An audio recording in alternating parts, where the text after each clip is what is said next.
What is up, guys? My name is Tyler with Tarver Academy. Academy. I just changed the name. It's like kettle corn. Welcome to Tarver Kettle Corn. This is Tyler, and I'm excited that I have an extremely special guest on Education Academy.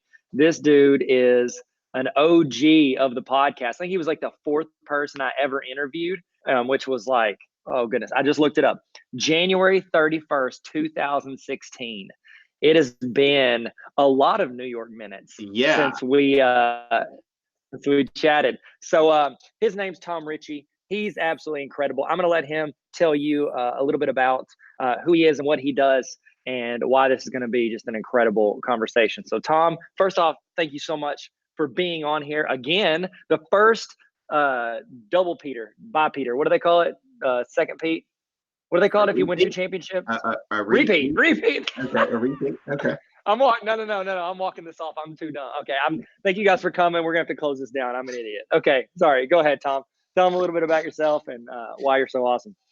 All right. Well, I am glad to be the first repeat guest on Tarver Academy. And yeah, it has been quite a while. So a lot has changed since then. A lot has stayed the same. And of course, that's part of what I look at as a history teacher. I teach history at Seneca High School in Seneca, South Carolina. And in 2012, I started a little YouTube channel where I started putting my history lectures online for my students, which the objective was primarily my own students, but other people started watching, and eventually this is now grown. I just got my play button in the mail a couple of weeks ago. Now, when you get to that point, Tyler, you have to ask them for it. Like, I didn't realize a lot of us that get to that threshold, you think that, oh, you know, YouTube's just got people sitting around waiting for people to hit 100,000 subscribers and they're just going to send the play button. Nope. You just kind of think about it. It's like about a year later, I think it happens with a lot of people. It starts to occur to you, I never got that play button. And you have to actually contact them, and then they review your channel. They send it over there. I actually got it in the mail a couple of weeks ago, but I still haven't opened it. I'm going to France this weekend, and I want to actually take my picture at the Arc de Triomphe and actually have my play button there with it. We'll see how that works out, but I was thinking I wanted to go Napoleonic with it. So yeah, it's like it's just really blown up way beyond what I ever thought possible for a channel like that. And at first, I remember when I made the channel, I'd try to make kind of videos that didn't really, you know, I was like, okay, well, the straight up history lectures probably won't turn into anything. So I was trying to do a video on this or this, and then it ended up, those bread and butter history lectures just ended up being the essence of the channel, even though I do a few things here and there. I've started to do some more random stuff lately. Did you know about this James Charles guy? Dude, okay, so I heard one of the young ladies I work with, she does some like influencer, like makeup tutorial stuff. And so she got real into it because it's like kind of her world. And she was like explaining it to it. And I felt like, you know, whenever I get really excited about YouTube or education, I'm just like going off. I'm like, this and this is happening and something big's happening. And I see people's eyes just look at me like, I do not care. That's how I felt when she was explaining it. But I was intrigued because of the YouTube side of it and just like, you know, how everything went. So I really got her recap of it. But no joke, I was walking into a store and I saw your notification or your video thumbnail pop up, and it said the James Charles controversy. And I was like, wow, he's really, because you had the background was like an Ulta or whatever. Yeah. And I was like, okay, he's talking about just YouTube stuff. As soon as it started, I clicked it because you had me, man. Gotcha. The thumb worked. I clicked it. I started watching it and I go, oh my goodness, this is the most genius thing I've seen in 2019. That was incredible. Tell them what you did. What was your thought process? Because I know you saw that, oh, there's this big controversy. Tell us your thought process for like, I'm going to make a video about this, but I'm going to kind of turn it on its head. Yeah. And so what happened here was that my students, this actually started in my own classroom, which typically I try to kind of keep a threshold, you know, just a distance between my day job and my YouTube channel. But this actually started with my own students, which is really, really funny to me because you know, they typically don't give me ideas, but they were just like, Richey, you need to make a video about this James Charles controversy. And I'm like, what? And they told me, okay, well, there's this guy that puts on makeup on YouTube and he's just lost 3 million subscribers. And I was really kind of like you were, Tyler. I was just like looking at my students with this kind of like, okay, why do y'all want me to make a video about this guy that puts on makeup? And they were just so passionate about it though. And so what I thought about this, I thought, you know what? If they're so passionate about this, let me figure out a way that I can do this. And so I told them, I said, wait, James Charles. And I thought, well, the kings of England in the 17th century were James Charles, Charles James, and it was a pretty tumultuous century with the English Civil War and the Glorious Revolution. And I tell the students my idea. Now, what I thought was that this was going to be something, it was obviously a clickbait video. And what I had in mind was a video that was going to get like just tons of dislikes. Like people were going to click on that. They're going to be like, man, I don't like this. This isn't what I wanted. And then it just ended up that everybody's just, when I mean everybody, it's really I got 36,000 views on this thing, 4,000 likes and 33 dislikes. So the like to dislike ratio is 99.2%, which typically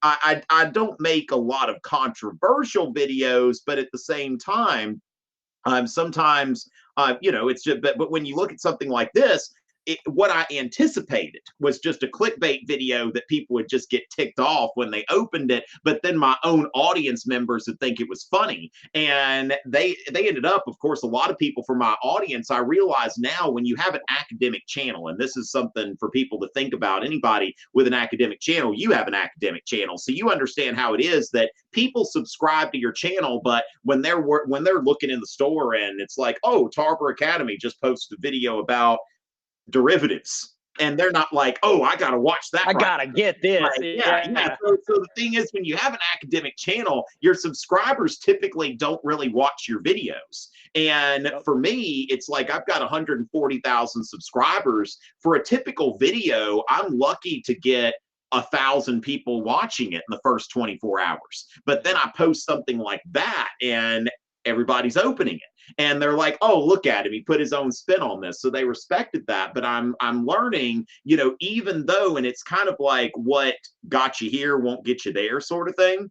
And you always have to kind of be willing to pivot. That at first, when I did my channel, I'm like, hey, I want to make some more like just creative kind of videos and see how that does. And then really it just got to where, okay, people want these lectures. But I think at the point where I am now, I've got to remember every once in a while going into some kind of current issue, especially if it's a current issue that's not politics or something like that. If I can kind of put a spin on it that's funny, it's just people liked it. And it was just really unanticipated, the kind of response that it got. So, and that's the other thing, is just showing love to your channel when you have other stuff going on. And I think that's something that a lot of educators on YouTube struggle with, not only with the day jobs that we have, but also with other things that have come up. So, since last time you and I talked, my online tutoring business has picked up a good bit. And so when I'm thinking, okay, I could either make a YouTube video or I can tutor some kid, it's like tutoring some kid online, that's an immediate payoff. But at the same time, I've got to try to find a balance between, okay, I've got this app, I've got tutoring, I've got the YouTube channel. And the YouTube channel was my first love.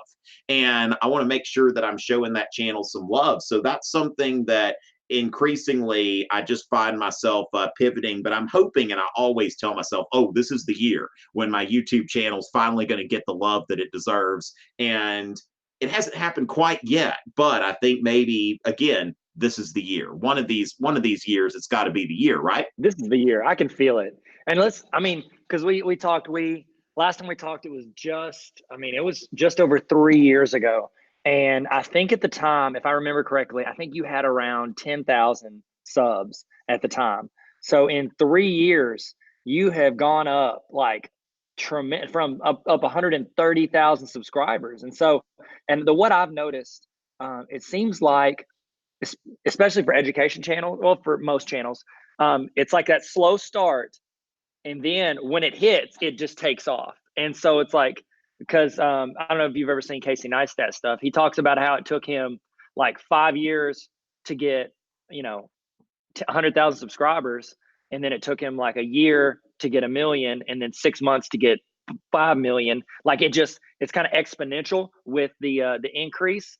Did you see a point where yours kind of took off, or has it always been just a steady, every month it's the same? I know you've increased a lot in the past few years, but was there a big jolt, like a video you did or something that took off? Well, it's kind of course, it's seasonal as well. Like I'm looking here, and when I look at the subscribers, so it's like, total. Now I see monthly subs, but at the same time, when I look back, it's seasonal. With every AP season, I get a certain amount of subscribers. It really is kind of, in a lot of ways, I think when you get to a certain point, it starts to get more just kind of arithmetic in its growth, to use the whole, to use some mathematical, nomenclature. We know where we are right now, right, at Tarver Academy. But there is a point where it is like the first 100 subscribers. It took me more time to get the first 100 subscribers than it did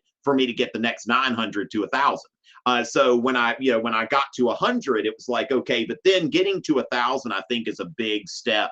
And then from there, it just keeps increasing. But, like, for example, I'm at 140 now, and I got to 100,000 a little more than a year ago. So it is one of those things. I think that my channels, it hasn't gotten another jolt yet. Maybe at some point it will, but there certainly was a jolt around like that 5,000 subscriber mark. You start to see things really picking up. But then at the same time, until I make a ton more videos. I think that's the thing, that when you're dealing with an academic channel, that the amount of students doesn't really change from year to year. So you're going to have about the same amount of people looking for you. And the trick is to have videos about nearly every topic they could ever be looking for, which, when you're an independent creator, can be a little bit difficult. With somebody like a Crash Course, where one person's writing scripts, another person is doing the camera work, another person's editing, and all you have to do is just show up and talk, which, if you're dealing with something like Crash Course, you're showing up and talking, odds are, based on a script that someone else wrote for you. So it's just, everybody's got their little job that they're doing. But for independent creators, where I'm writing the script, I'm making the visuals, I'm doing the editing, it's not quite so easy to, let me get a full course of lectures out on this. Now I can't really talk about it right now. Got some kind of hush hush, top secret, non-disclosure agreement, but I'm hoping soon. It sounds maybe much bigger than it is, but I'm intrigued. You've got my attention. I am hoping to be in a situation, and that is one thing about getting to this point, is you start hearing from people sometimes who want to work with you. They see what you put on YouTube, and they're like, look, I could take that and I could make some money for both of us on that kind of thing. So we'll see if I end up in a situation. But even with that, there's still going to be me making videos in my basement on my channel. Like that's not going to stop anytime soon. But I am kind of looking forward to the possibility of being able to do some other things, because I have some help and I'm doing less of the work myself. So hopefully in the next few weeks, I'll be able to announce some things. But for right now, it's like, you heard it first on Tarver Academy. You didn't really hear it first, but you kind of heard something. You almost heard it here first. Right. You almost heard it here first. This is the first time that I'm actually saying on a public forum that I might have some big news to announce. I mean, I've said that to some people here and there, but right here, Tarver Academy, ladies and gentlemen, y'all keep your eyes and ears open. Let's go. I'm excited. Yeah, man, I've noticed that, like, over the past few years, because my channel's not like taken off, like, or not had any big jolts. Mine's been pretty consistent. Like, I'm sure you see the same dips. December, there's a dip at Christmas, and there's the summer dip. But I see the same. Honestly, mine's been the same increase month to month, within like 100 or 200, like every year for the past 6-7 years. Like, I've never had, oh man, look at this month where a ton takes off. And so it's like, it's a steady thing, but it's been, it's better. I was thinking to myself, I'm like, man, I wish I would have a big jump, or I wish one of my videos on my education channel would take off, like just be, ahead of the rest. Cause most of mine are just like chapter by chapter. You can tell the class is going through them. But then also think like, hey, it's better than 0 a month. So I'm like, I'm not going to get too upset. Yeah, and that's it, and that's the cool thing. Yeah, because it's like when I'm on Social Blade right now looking at the monthly growth, it's like, yeah, I mean, my channel's not really growing at a faster rate than it was growing a couple years ago, but let's see, Bozeman Science. Yeah, Paul Anderson. One time I was talking to him and he warned me about that. It's like I talked to him at some point when the channel was still having that kind of exponential growth. And he said, at some point, it's going to kind of flatten out and the growth's just going to be steady. And it's like, okay, I can certainly, I can certainly deal with that. Like right now, let's see, YouTube, Bozeman. Yeah, how's he doing? I met him at a conference. Yeah. And, he's like one of those guys, too, that, you go back to like 2012 and, he's just another guy with an educational channel. Right now he's got 863,000 subscribers. Wow. So I'll take some steady growth on the way to 863K, Yeah. I mean, it's like at my current rate of growth, if I can push that a little bit more, be at 200 in a year, but even if it takes a couple years for that. His latest video, it looks like it's, oh, wow. Okay, we might be hearing something first here. All right. Because here's the like, wow. Okay. So let me just go ahead and say here that I see a post that says 1 year ago. Then the next one says 2 years ago. And then wait for it. I'm back 3 hours ago. Oh, wow. 3 hours ago. He's back. Taking a break. Oh, did he go work for I thought he was doing independent stuff. Well, yeah. So is he working for somebody? To the best of my understanding, what he's been, I mean, you look at his Instagram, he's traveling around the world and doing trainings and stuff like that. And so now he's like, I'm back. And so this is something that, okay, this is big news. I mean, the thing is, Tyler, when you and I get together, it's like the universe starts like converging.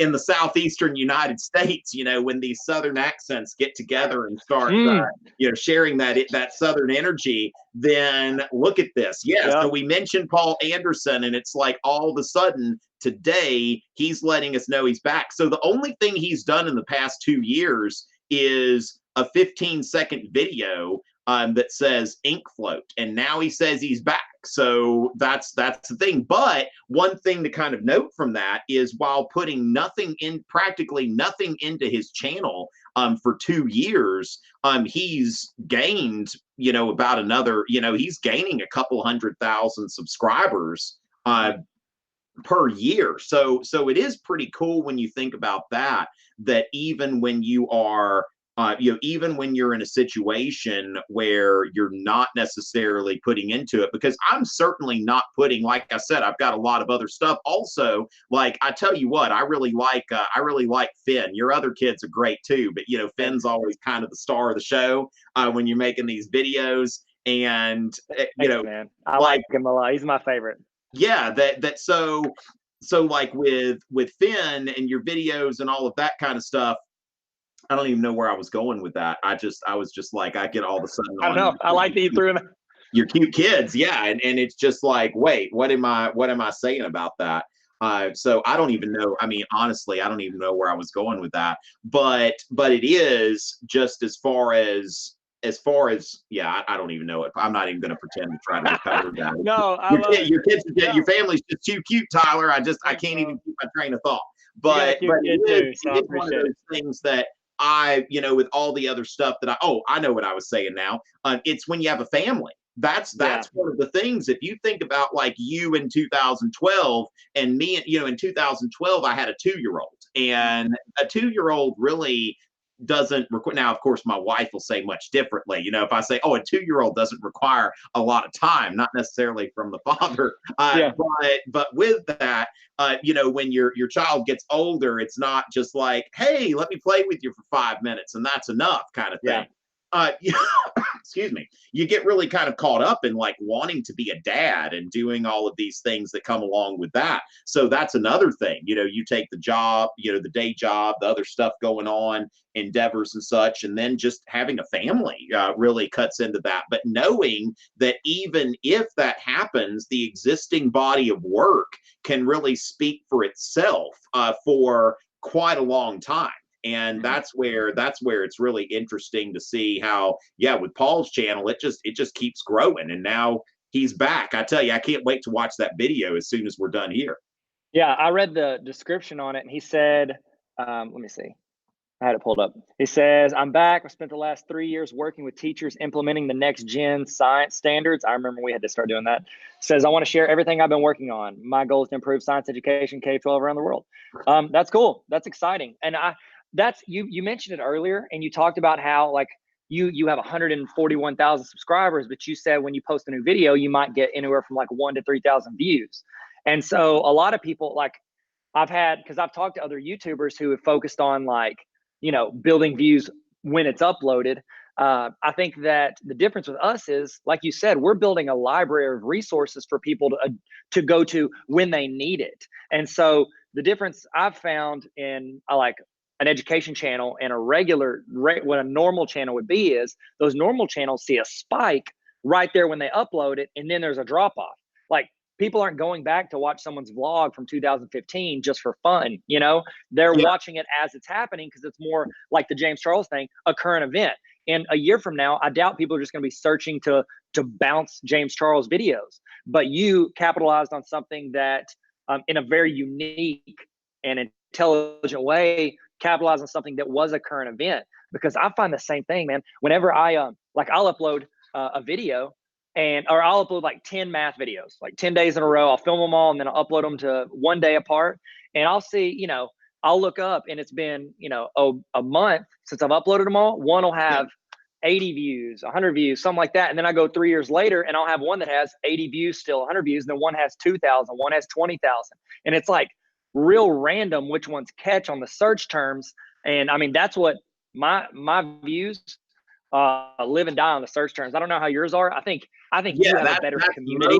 That's most of it. Yeah, that like when it comes down to it, most of those views are coming from the searches. Like more than 80% of the people who watch my videos are not subscribed to my channel. So that's the same. I mean, I've talked with my friend Hip Hughes and other people, and that's the thing about academic channels. You really have to, your audience can give you an initial boost, but when I put up a video, what I'm thinking about is not so much what it's going to get on the first day or the first week, but what can it get over time. And so that's something that is important. Yeah, because you realize that a lot of these things are not going to get they're not going to get a lot of videos at first, but when people search for it, then they'll see that and it'll be there for them. And some of them, it's a long time, but at the same time, you think about what you put into creating that video and what you're getting back in passive income, and it can be a pretty good, it's a pretty good investment over time, even though it doesn't always seem that way right at first. But yeah, I do want to kind of start mixing in some more content like that, where I'm seeing that this is content that is that's going to last a little, really kind of building a bridge between the content that's going to last and be there when people search for it, and then also occasionally having those videos that when somebody is searching for this topic. And that's the other thing that, at first I tried to use sexy titles and stuff like that, thought this would be catchy or something like that. And nope, when you have an educational channel, you just call it what it is. And because that's what people are searching. You're just imagining what somebody's searching for, and then there you go. And that's really how that how that whole process works. And I'm sure that probably is the case for any channel to an extent, but at the same time, I think for ours it's that much more of a thing that we just have to think about when we make videos. We're making videos for the long run. Yep.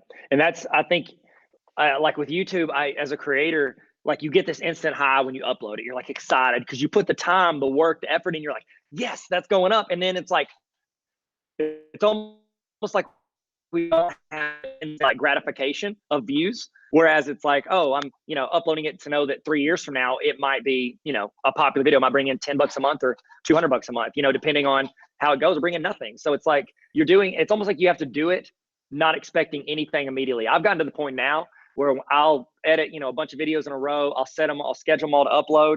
And then I don't even check in on them. I'm just like, cause it's like, if I do, I feel like if I check in once, I'll check in 30 times to see if it's gone up or anything. And Yeah. so, And sometimes sometimes I'll actually strategically start the upload right before I go to bed, right. because that way I know that it's not going to be uploaded before I go to sleep. Because if I have a video that gets uploaded at about 10 p.m., I'll find myself just constantly checking, like, oh, how's this doing? How are people responding to it and stuff like that? Whereas if I go to sleep and then I just wake up the next morning and, I can, okay, in between classes or something like that, just take out my phone, just look at it and like, oh, okay, there we go. But Yeah.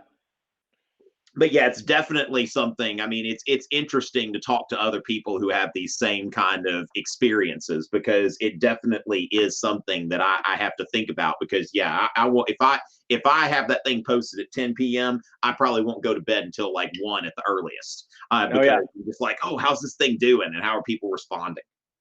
Oh yeah. I'm the same way, man. Same way. Okay, so I want to talk about like something that makes you unique as far as like educational YouTubers. I feel like a lot of times we make these lessons, we make these videos, and we upload them, and then people watch them, and it's like, one, I love it whenever teachers put personality into it. And I think you're really good at putting your personality into. I think that you're like, it's even like exemplified even more on your Instagram account. I think I've always admired the way you built a really strong community of students that aren't in your classroom. Like, you have people that are making like Tom Richey like Instagram accounts, like fan accounts Yeah. on Instagram. Like, you have like this group of students that it's almost like you guys rally around like the AP test and build towards it, and you're like encouraging them, and it's like you're building this community of students that aren't in your like physical classroom. Like, what do you think when you do that? Is that natural to you? Is it something you work on? Like, how do you build that community? Yeah, it's pretty amazing, and that's one thing that I think differentiates my social media from a lot of other teacher social media. A lot of teachers on their social media, they're teacher influencers. Their followers are mostly teachers, and Yeah. their target audience is teachers. Whereas on my videos, nearly always have calls to action, where it's like, follow me on Twitter and Instagram, and they actually, yeah, and I show them things there that have, the things have value, and I try to kind of intersperse, like, here's some self promotion, here's a meme, here's something from my life, I took my kid to breakfast or something Yeah. like that, and or I'm traveling here, and getting on the Instagram lives and just there's a chance for people to just have informal conversations with me. So that can be a lot of fun. Yeah, I think the cultivation of a community is really important, and it's something that I can always step up. But it is one of those things that I'm proud of, as far as my channel, especially with the educational nature of it. That there are people who are like, hey, I'm making a fan account, or there was a Yale-bound valedictorian in California that posted about her valedictory speech, and she had 10 things that she learned in high school, and I was in her top 10. That it's like, Tom Richey is an amazing history teacher, and you definitely want to follow him if you're taking history classes in high school. And so that's the thing, that social media, it's like part of building a community is just having an impact, like where people think that because of what you're doing, like their life has been made easier and better. And a confusing course like AP European history or something like that has been made more accessible because of what I do. Yeah.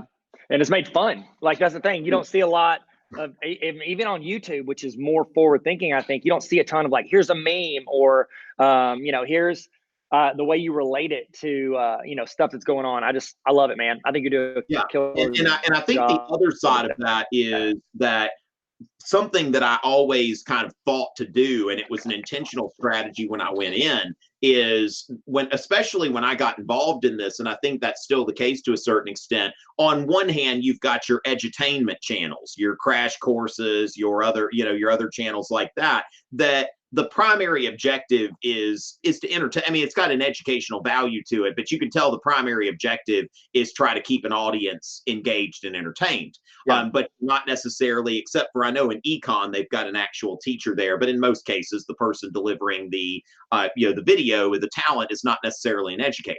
And then you've got the professors that record their entire lectures and stuff like that, and those can be like 45 minutes to an hour. And I was like, what if I can just kind of get in the middle of that? I saw space sort of in the middle where I want to be, people to see when they see the video, okay, this is obviously an actual teacher. This person's primary objective is to help me pass a test, but that doesn't mean we can't have a little fun while we're doing it. That's really, and that seems to be the space that I've kind of come in to occupy. And that kind of differentiates me. And I need to differentiate myself because a lot of your edutainment people, they've got a lot more, a lot more money and a lot more resources. And so when they go to Tom Richey's videos, it's something that, okay, I don't have to listen to this professor talk who kind of talks over my head, but here's somebody that's talking to me, but he's doing so as an educator. And that's kind of where I, see myself. And I think that like Hip Hughes occupies a very kind of similar thing. I've seen some of your videos, like you definitely make it fun when you're putting that stuff out there. And I think that that's really, and it's a segment that I think is really useful, but we're pretty much doing it on our own. That's the thing that, and there are some advantages to that too, but it can be kind of a solitary existence and not getting the same instant gratification that gaming channels get, when every video you post is focusing on a game that people play for fun and how to play that game better. Then they get a lot more views on every post. But, at the same time, when we look at our long-term body of work, we're like, okay, we're getting something out of that. Yeah. I love it. And speaking of Hip Hughes, so I do. I did a YouTube education training for some teachers yesterday, and so we're sitting there, and near the end, I always give them like, here are my recommendations. Here are my people that I recommend. I give them like each subject and early childhood and all this other stuff, and I give 4 for each of them. And you're the first one on history that I'm always like, Tom Richey, subscribe to him right now. I got you. And then Hip Hughes are 2 of my 4. And Crash Course is one of them. But I always give them like the heads up. I'm like, I always say like, okay, these 2 guys, they're educators. And so they understand the world of education. I said, Crash Course makes really good videos, but always watch it first, because every now and then they throw in like a level 1 cuss word. And so it's like, us as educators, we understand like we can't throw out those words in a classroom. We have to kind of be more conservative when it comes to things that we know teachers are going to use. And I think that's one of the big differences. Like when you have people that are in that world, they understand the restrictions and limitations we have. Whereas if you're not, you just think, oh, well, they should get over it. Oh, they should do this. And they're like, no, you can say get over it, but you're not getting 30 parent phone calls because they're upset because their kid came home and said, my history teacher showed a video that said this. Right.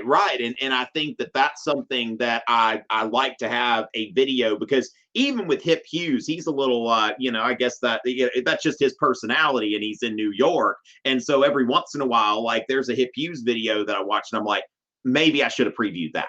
But, when I make videos, my goal, like you're saying, is like a teacher, even in the most like conservative area, would not have to preview the video to see, is this appropriate for my class? And anytime there is some kind of expletive or something like that, I'll beep it out if I'm just saying something for effect, because sometimes it's kind of funny that there's something in there, especially when I do rapping. Like every once in a while I'll I've got this I call it Warm Water Records after Peter the Great, and I want people to know it's not a serious thing. I don't take myself seriously as a rapper. I'm kind of like, what, Super Hot Fire, I'm not a rapper, sort of thing. But I wrote that.